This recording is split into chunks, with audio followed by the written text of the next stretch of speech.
সুপ্রিয় দর্শক, আসসালামু আলাইকুম। আপনাদের সবাইকে স্বাগত জানাচ্ছি এখনকার আলোচনায়। আপনাদের সঙ্গে আছি আমি সিরাজুল ইসলাম।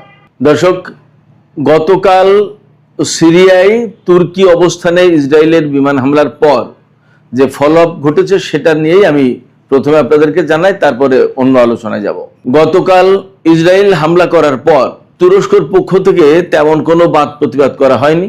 তবে তুরস্ক ইসরায়েলের বিরুদ্ধে কোনো সামরিক পদক্ষেপ নেয় কিনা সেই ব্যাপারে ইসরায়েলের ভেতরে যথেষ্ট সন্দেহ ছিল এবং তারা সেই সন্দেহের অংশ হিসেবে সারা রাত সিরিয়ার আকাশে বিমান দিয়ে টহল দিয়েছে।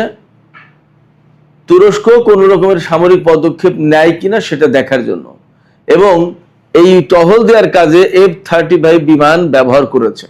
এদিকে ইরান এবং হরমুজ প্রণালী কেন্দ্রিক যে সমস্ত খবর আছে তার ভিতরে সবচেয়ে গুরুত্বপূর্ণ খবর হচ্ছে ওমানের পক্ষ থেকে ঘোষণা করা হয়েছে তারা ইরানের বিরুদ্ধে হামলা চালানোর জন্য আমেরিকাকে কোনো মতেই তাদের কোনো ঘাঁটি বা কোনো বন্দর ব্যবহার করতে দেবে না। অর্থাৎ ওমানের দরজায় আমেরিকার জন্য বন্ধ। এপাশে আমেরিকা হরমুজ প্রণালীতে নিরাপদে জাহাজ পরিচালনার জন্য সংযুক্ত আরব আমিরাতের সাথে আলাপ করছে। এদিকে গত রাতে সংযুক্ত আরব আমিরাতের বিরুদ্ধে দুটি ক্ষেপণাস্ত্র দিয়ে ইরান হামলা চালিয়েছে বলে যে খবর বের হয়েছিল, ইরান তা সরাসরি নাকচ করেছে। তারা বলেছে এই ধরনের কোনো হামলার সাথে আমরা জড়িত নই। ইরানের পক্ষ থেকে বরং দাবি করা হয়েছে এটা ইসরায়েল ফলস ফ্ল্যাগ অপারেশন চালাতে পারে, অর্থাৎ ভুয়া হামলা চালিয়ে ইরানের উপর দায় চাপানোর চেষ্টা করছে, এমন হতে পারে। এদিকে ইরান মধ্যপ্রাচ্যের বিশেষ করে পারস্য উপসাগরীয় যে সমস্ত আরব দেশ রয়েছে তাদের প্রত্যেককে হুঁশিয়ার করে দিয়ে বলেছে কোনো দেশ যদি ইরানের বিরুদ্ধে হামলার ব্যাপারে আমেরিকাকে সহায়তা করে তাহলে তার বিরুদ্ধে কঠোর ব্যবস্থা নেওয়া হবে। সুপ্রিয় দর্শক, এই বিষয়গুলো নিয়ে আজকের ভিডিওতে মূলত আলোচনা করব। আশা করি আলোচনার শেষ পর্যন্ত আপনারা সঙ্গে থাকবেন। আলোচনা নিশ্চয়ই আপনাদের ভালো লাগবে। আলোচনা যদি ভালো লাগে তাহলে লাইক, কমেন্ট, শেয়ার করবেন এবং চ্যানেলটি সাবস্ক্রাইব করে সাথেই থাকবেন। দর্শক, চলুন আমরা বিস্তারিত আলোচনা করি। প্রথম আলোচনা যেটা করতে চাই সেটা হচ্ছে গতকাল সিরিয়ায় আল জুহুর সামরিক বিমান ঘাঁটিতে ইসরায়েল বিমান হামলা চালিয়েছে। সেই সামরিক বিমান ঘাঁটিতে মূলত তুরস্কের অবস্থানের উপর হামলা চালিয়েছে, কারণ ওই বিমান ঘাঁটিটি পুনর্নির্মাণ করছিল তুরস্ক। ঘাঁটি সিরিয়ার, তবে তুরস্ক এই কাজটা করে দিচ্ছিল। এবং আমি আপনাদেরকে অবস্থানটা জানালে আপনারা বুঝতে পারবেন যে কত সেন্সিটিভ একটা জায়গায় ইসরায়েল হামলা চালিয়েছে।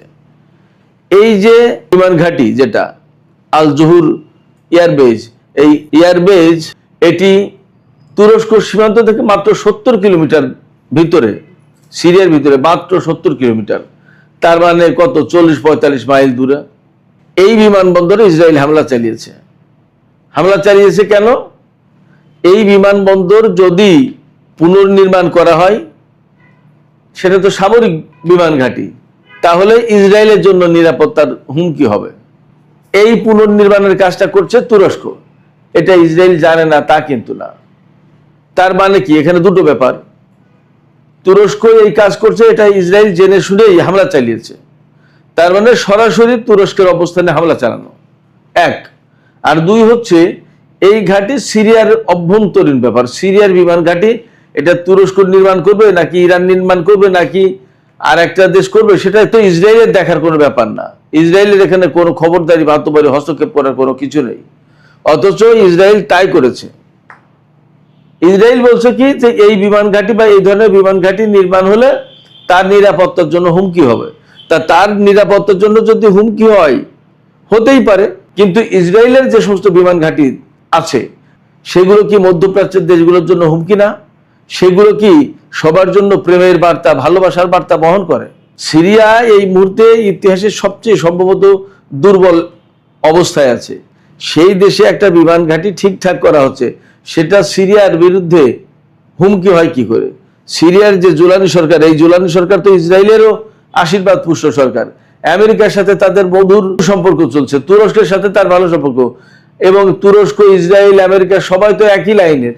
মূলত এই হামলা চালিয়ে ইসরায়েল তুরস্ককে একটা বার্তা দিয়েছে যে সে পাকিস্তান এবং সৌদি আরবের সাথে যতই জোট করুক কোনো লাভ হবে না, ইসরায়েল কাউকে গণ্য করে না, তোয়াক্কা করে না। এটা হলো মূল মেসেজ।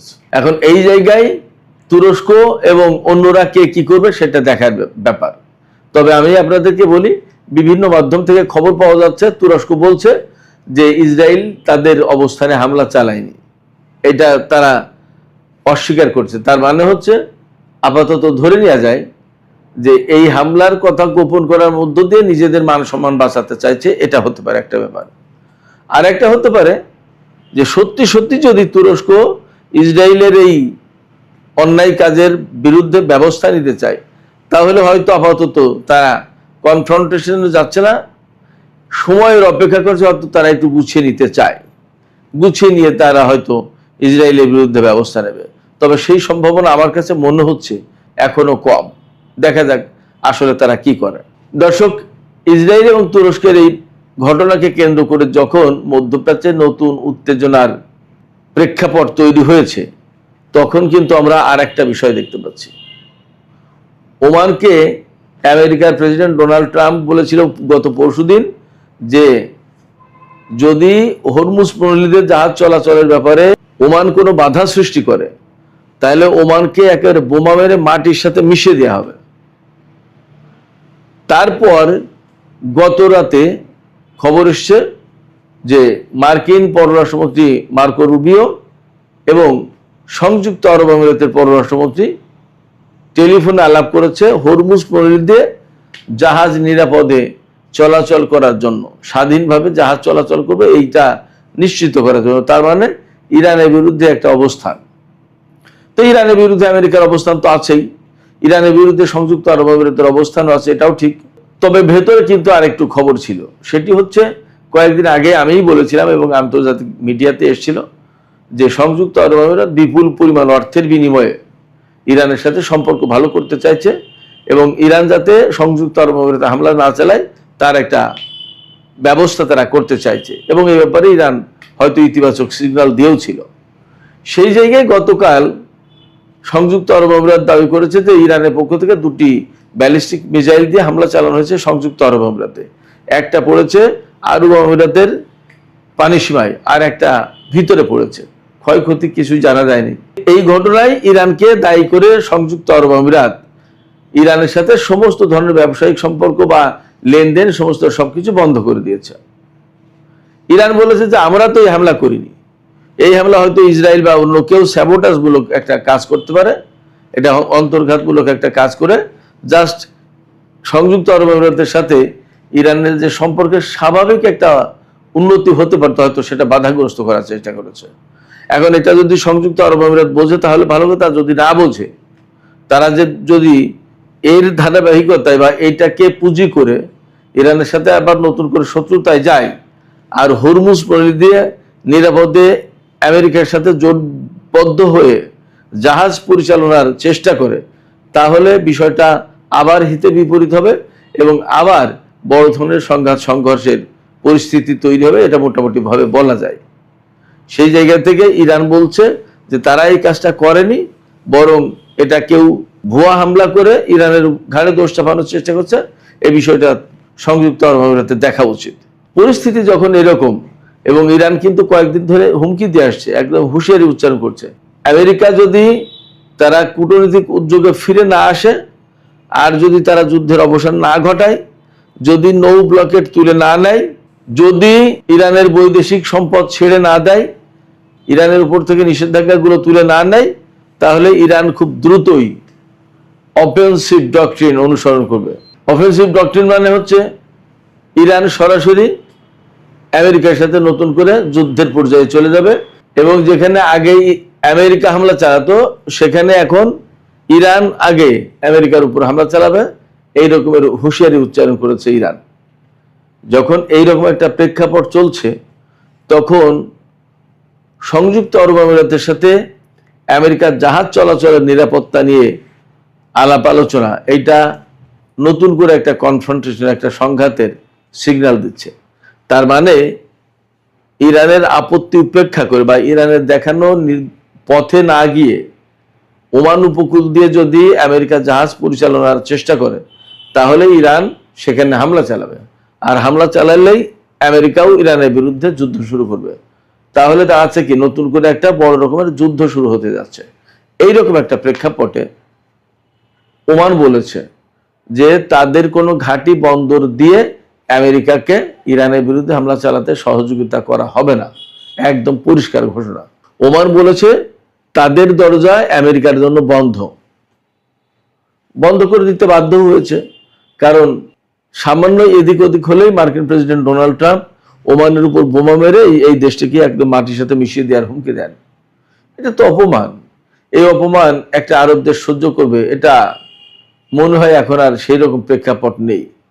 তো যেহেতু সেই রকম প্রেক্ষাপট নেই, সেই কারণে এখন ওমান এই ঘোষণা দিচ্ছে যে তারা ইরানের বিরুদ্ধে যুদ্ধের জন্য আমেরিকাকে কোন রকমের ঘাঁটি বা বন্দর দিয়ে সাহায্য সহযোগিতা করবে না।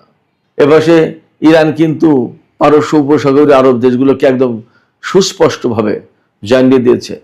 ইরানের সামরিক বাহিনীর chief of staff major general Ali Abdollahi তিনি বলেছেন যে কোনো দেশ, পারস্য উপসাগরীয় যে সমস্ত আরব দেশ আছে তার কোনো একটা দেশ যদি ইরানের বিরুদ্ধে যুদ্ধে আমেরিকাকে হেল্প করে, তাহলে সেই দেশের বিরুদ্ধে কঠোর ব্যবস্থা নেওয়া হবে। আলী আবদুল্লাহি সুস্পষ্ট করে বলেছেন যে আরব দেশগুলো সবসময় বলে যে আমরা ইরানের বিরুদ্ধে হামলার জন্য আমেরিকাকে কোনো রকমের সহায়তা করছি না, কোনো রকমের সহায়তা করবো না, অথচ ভেতরে ভেতরে তারা ঠিকই তাদের ঘাঁটি মাটি, তাদের বন্দর সমস্ত সবকিছু ব্যবহার করতে দেয়। এগুলো আমাদের নজরে আছে। শুধু তাই না, আরব দেশগুলোতে যে বিপুল পরিমাণে রিফুয়েলিং ট্যাঙ্কার বিমান মোতায়েন করা আছে, এগুলো কিসের জন্য? এগুলো কি যাত্রী বহনের জন্য? এগুলো তো যুদ্ধ পরিচালনার জন্য এবং যুদ্ধ বিমানে যাতে জ্বালানি সরবরাহ করা যায় সেজন্য। এবং এই সমস্ত বিমান এই সমস্ত ঘাঁটি থেকেই তো উড়বে। এই সমস্ত বিমান যদি আরব দেশগুলো এই সমস্ত ঘাঁটি থেকে ওড়ে, তাহলে তো আমেরিকাকে সাহায্যই করলো এই সমস্ত আরব দেশ, অথচ তারা মুখে বলছে তারা ইরানের বিরুদ্ধে কোনো সাহায্য করবে না আমেরিকাকে। এই যে দ্বিচারিতা, এই দ্বিচারিতা আমাদের নজর আছে, আমরা দেখছি, আমরা খেয়াল করছি। সময় মতো ঠিকই এর বিরুদ্ধে ব্যবস্থা নেওয়া হবে। আলী আবদুল্লাহি এই হুঁশিয়ারি দিয়েছেন। তার মানে আমার কাছে মনে হচ্ছে যে নতুন করে একটা সংঘাতের প্রেক্ষাপট তৈরি হয়ে গেল। বিশেষ করে এখন হরমুজ পল্লীকে কেন্দ্র করে ইরান যদি তার অবস্থান থেকে না সরে, আর আমেরিকা যদি ব্লকেট এখান থেকে তুলে না নেয়, এবং নতুন করে যদি ওমান উপকূল দিয়ে জাহাজ পরিচালনার চেষ্টা করে, তাহলে ইরানের সাথে আমেরিকার সংঘাত অনিবার্য। এবং সেই সংঘাতে সংযুক্ত আরব আমিরাত আমেরিকার পক্ষে অবস্থান নেবে এমনটা ধারণা করা যাচ্ছে। যদি তাই হয় তাহলে সেখানে ইসরায়েল জড়িত থাকবে, এটাও ঠিক।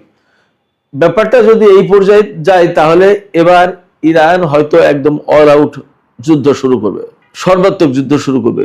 এই সর্বাত্মক যুদ্ধ শুরু হওয়া মানেই হচ্ছে মধ্যপ্রাচ্যে আগের চেয়ে বড় রকমের বিপর্যয় নেমে আসবে। সুপ্রিয় দর্শক, এখনকার আলোচনা এখানে শেষ করতে চাইছি।